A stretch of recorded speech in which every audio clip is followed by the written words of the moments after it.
Hello, I'm Matt Galloway, and this is the Current Podcast. Yesterday, a U.S. federal court ruled against Donald Trump's so-called Liberation Day tariffs. The U.S. Court of International Trade said that Trump does not have the authority to impose these sweeping tariffs, including the so-called fentanyl-related duties on Canada. The Trump administration is appealing the ruling, with the White House saying it is not for unelected judges to decide how to properly address a national emergency. This ruling comes a few days after a group of U.S. lawmakers visited Canada. Their message to Canada: the United States is still open for business, and they vowed to pursue new economic and security partnerships despite the cracks in the Canada-U.S. relationship. Vermont's Democratic Senator Peter Welch was part of this delegation. He is in Vermont. Senator, good morning. Good morning. You have called Donald Trump's tariffs on Canada, in your words, really, really stupid. What did you make of this court ruling? Well, it's welcome news. I mean, the reality is that in the United States, under our Constitution, a tariff is a tax, and the originating body has to be the Congress. And the president has hijacked that authority, supposedly invoking emergency powers. I think that was bogus and has done a lot of damage. So this court ruling says what I think is true. The president and executive, whether it's Trump or anyone else, does not have the unilateral authority to arbitrarily and whimsically impose these tariffs without congressional approval. It's interesting. This court has appointees from Ronald Reagan, Barack Obama, and Donald Trump. Do you think that the Trump administration will abide by their decision? Open question. I mean, as you said, when there is a court ruling the Trump administration disagrees with, it accuses the judges of being unelected people who have no authority. Under our system of justice, in our constitutional order, the court, that is their job to make a determination as to whether a law or inaction by the executive is within the bounds of the Constitution. So it's situation normal and reaction normal from Trump. If he doesn't like the decision, he says it's bogus. He has disregarded many decisions. I think it'll be tougher on this one for him to do so. It's interesting because the new ambassador, the U.S. ambassador to Canada, Peter Welch, said on Wednesday that a deal between our two countries is in the works. What do you understand about that? I mean, where are the negotiations? What are we talking about? What is this deal such as it is? Well, it's all opaque. The reality is none of us know. See, this tariff situation and the rollout, not just with Canada, but these tariffs on so many other countries, have been arbitrarily opposed. They've been changed constantly. They've been set to be implemented and then postponed for a period of time. So the reality is no one knows. It's like the president wakes up, he reads the story, gets irritated, and he then makes a decision that has a broad impact. And what's so tough, and this is true in Canada and it's true in the United States, is that our folks who are running businesses and have to deal with the reality of what is their cost, what are they going to have to pay for products, from day to day, they don't know. And it changes from day to day, from week to week. So there's an immense amount of chaos, uncertainty, and really it's an impossible way for Canadian businesses to operate subject to the whims of a single person, our president, or for American businesses to operate. You recently came across the border to Ottawa to speak with the Prime Minister, Mark Carney. What was your message for him? Well, our message, and it was bipartisan, and many of us are along the border, Vermont, of course, right next door to Canada. Our message was we love Canada, and we want to continue what has been a relationship that's been mutually beneficial politically, economically, and also emotionally. You know, folks along the border here where we're back and forth with Canadians, we have very, very close personal ties. You know, we have a library in Vermont where it's split. Half of it's in Vermont, in Newport, Derby line, and half of it is on the Canadian side. So what is your sense of that relationship now? From your perspective, what does that relationship look like? Well, it's been harmed. You know, Kevin Kramer, who was our Republican leader on this in North Dakota, very close ties with Canada, acknowledged that it's been disrupted because what has happened is that because of a lot of rhetoric from the president, we've made Canadians legitimately be upset. The talk of the 51st state, the governor of Canada, that stuff has really been harmful. And what he points out is that we do have a common adversary with unfair trade practices, and that's China. So the point is, it's really beneficial for us to do everything we can to restore that relationship historically that we've enjoyed together, Canada and the U.S., and use the alliance that we've had to try to address some of the unfair trade practices from China that have hurt Canada and hurt the United States. Do you understand that fury that many Canadians have toward the United States right now? People aren't traveling to the U.S. People aren't buying U.S. things. They're buying Canadian. They're not so much now, but we're booing your anthem, for example. Do you understand that anger? Totally. I mean, if let's say put it in reverse, you started talking to us as the next province in Canada, or you were insulting our president by not giving him his right title, we'd be very upset. And that's predictable, and probably when the president did this was quite intended. But what I want to emphasize, and we all did, is that we have deep, long, abiding ties. These tariffs that the president is imposing and the manner in which he's talking about them is very damaging, but it hurts us as well as Canada. What impact has that breakdown in the relationship had in your state? I mean, I think Vermont is a beautiful place, and there are a lot of people in the summer months who might want to come and visit and go to small towns and communities, drive through those mountains. People aren't going to do that at scale anymore, or a lot of people aren't. What is the impact of that in Vermont? Well, first of all, thank you for that beautiful description of our beautiful state of Vermont.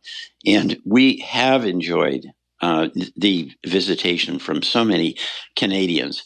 And I've had a number of interactions with our hospitality industry, and the visits are way, way down, 40% and sometimes 50%. The economic manufacturing back and forth is bad. So that's real money. That's a real impact on people. This hurts us. It really hurts us. But there's an element, too, that's really quite beautiful because of the emotional connection back and forth. There's a lot of real respect by Vermonters for Canadian visitors who've come here repeatedly and know the people who run the hospitality inn that Canadians may stay at. So this is upsetting, just on an emotional level. As you said, this was a bipartisan group of members that came to Ottawa, both Democrat and Republican. What is your sense as to how willing the parties are to work together when it comes to mending fences? Well, here's the dilemma that we have. This is our problem. There's widespread opposition to the tariffs because whether you voted for Trump or you voted for Harris down here, these tariffs are making running your business very, very difficult. But the reality politically for us right now is Trump continues to have a pretty iron grip on the Republicans in Congress. So at a certain point, my Republican colleagues are going to have to decide whether they're going to defer to the president or listen to the people they represent. Because whether you're in a Republican state like North Dakota or what's a Democratic state in Congress, Vermont, our businesses in both states, our hospitality industry, they're both being affected. And of course, Canada is the major trading partner for 34 states. It is for Vermont, but we're one of 34 states. And this is something that is now integrated into the economies of 34 of our states and really our country.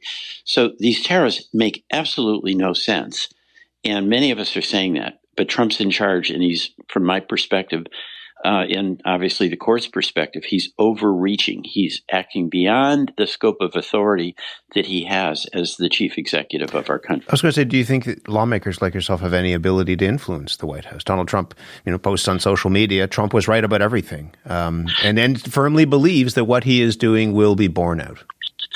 My approach is that we've got to get some Republicans to agree with us. Yeah, Senator Shaheen from New Hampshire, who is our leader on this trip, has legislation that would stop what we're calling a tax on Americans, these tariffs. Really, we end up paying for them as you do in Canada. And we've got to persuade 4 or 5 Republicans to join us in restricting the president from having this authority and returning it to Congress. So we've got a ways to go, and that's a reflection of the grip that President Trump does have in the Republican Party. But the reality is that these tariffs are damaging Canada, but they're damaging us as well. So why would we want to inflict a self-inflicted wound when we're much stronger if we're working together. And that was something that Prime Minister Carney was very clear about. He says the hope is that to do the things we have to do, we do as much of it as we can together, but that Canada's prepared to do what the United States won't participate in alone. And that's a fair and square position, an independent, upright position for Canada. But my view is that the best thing for our country is to go back to the days before we started having these punitive and I think arbitrary tariffs that have been so disruptive on your side of the border and mine. Do you worry about what you just said? I mean, the Prime Minister has said that Canada will cooperate with the United States when necessary, but not necessarily cooperate with the United States. We're going to speak in just a moment about how Canada is looking elsewhere for a dance partner in defense, for example, looking to align closer with Europe. Do you worry about that? Absolutely. I mean, one of the effects of the arbitrariness of the way the president is proceeding is that we're upsetting our friends. And what you need in order to deal with a significant economic threat like China, where they do have unfair trade practices, where they dump products, where they do things that are hurting us, is you need friends. There's power in numbers. There's power in cooperation. So a kind of bullying approach where you're constantly disrupting things, tariffs on one day, tariffs off another, where you're actually attacking your own friends. Canada's been our best friend for centuries. That weakens us. It doesn't strengthen us. And that's the debate. Let me just, before I let you go, I mean, how do you see that relationship being repaired? If you upset your friend, you apologize, you earn their trust back, and you hope that they will eventually see you as a friend again. What is it going to take? So many of us have close ties with the United States, friends and family in your country, and that feels ruptured. What is it going to take to build that relationship back?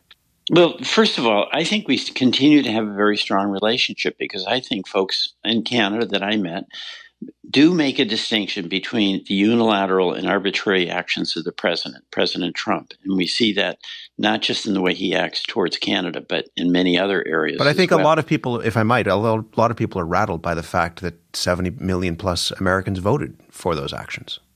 Well, that's not right. We didn't vote. Those who voted for Trump didn't necessarily vote to go after Canada. I don't agree with that. There was a big vote that Trump got because he appealed to the need we do have for some disruption. But it's the manner in which he's doing it. I don't think people thought I think people thought really we were going to deal with China and China's unfair trade practices, not Canada.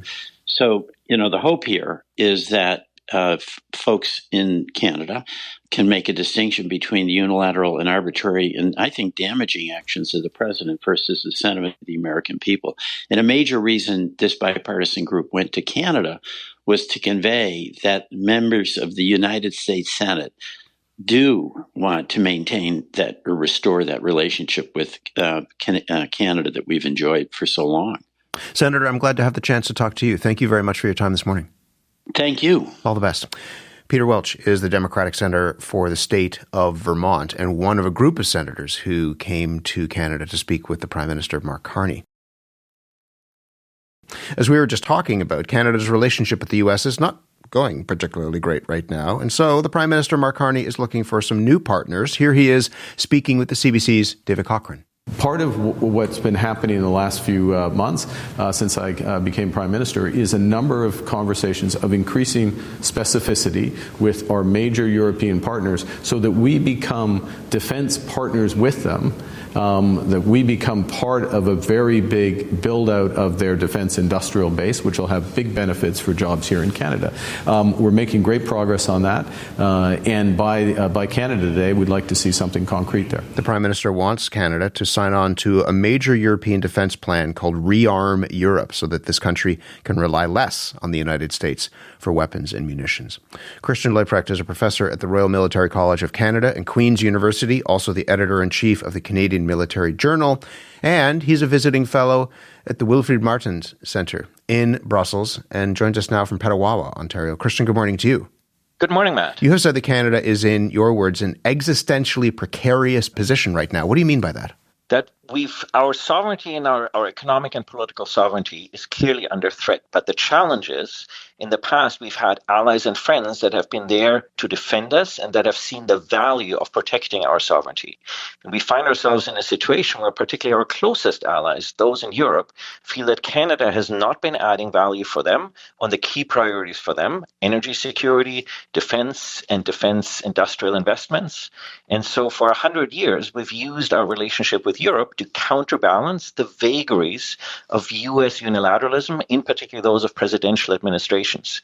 And we've seen, both by the reactions by key European leaders such as Keir Starmer, but Emmanuel Macron, that those friends are not currently particularly eager to be on our side because we have let them down. And I think what we get from the Prime Minister is an understanding that we urgently need that rebalancing in terms of our relationship as an assurance and an insurance policy against those U.S. vagaries. And so what is this thing that the Prime Minister wants us to join? What is Rearm Europe? So it is a $650 billion incentive by the European Union for European Union countries to collaborate on defense. It builds on a much smaller program that currently exists. It effectively provides co-funding for projects in which countries engage together, either on procurement or in development, particularly development project. It also comes with $150 billion in addition to that in infrastructure spending, because there's an understanding that procuring defense equipment only gets you so far. You obviously need to get that equipment to where it needs to go. And within that mechanism, there already exists a pre-existing mechanism called the Permanent Structured Cooperation for close non-EU partners, in particular the United States, the United Kingdom, Canada, but also, for instance, Ukraine, to collaborate with the European Union on those projects. And the intent of that mechanism is precisely to demonstrate to the United States that Rearm Europe is not building a competitive mechanism to NATO, but rather a complementary mechanism where the relationship within European Union countries and with the European Union and other key allies such as Canada is meant to complement NATO and NATO's capacity and to build some more autonomous capacities in areas where the United States wants the European Union and Canada to act more autonomously, in particular when it comes to the deterrence of Russia. Do you think the United States will see it that way?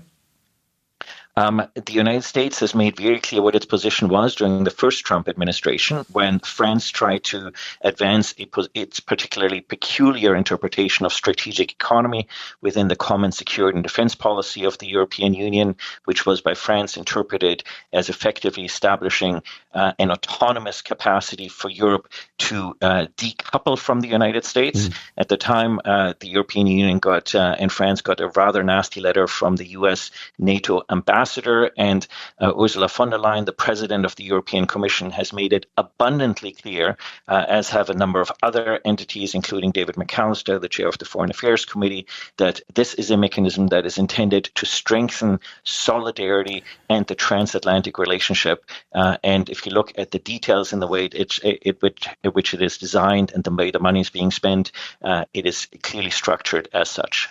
I mean, I don't know whether it's decoupling, but in his conversation with my colleague David Cochrane, the Prime Minister said that it is, in his words, not smart that 75 cents of every Canadian dollar of capital spending for defense goes to the United States. Is it realistic that we can shave that back, that we can cut ties with the U.S., not entirely, but cut ties significantly when it comes to defense?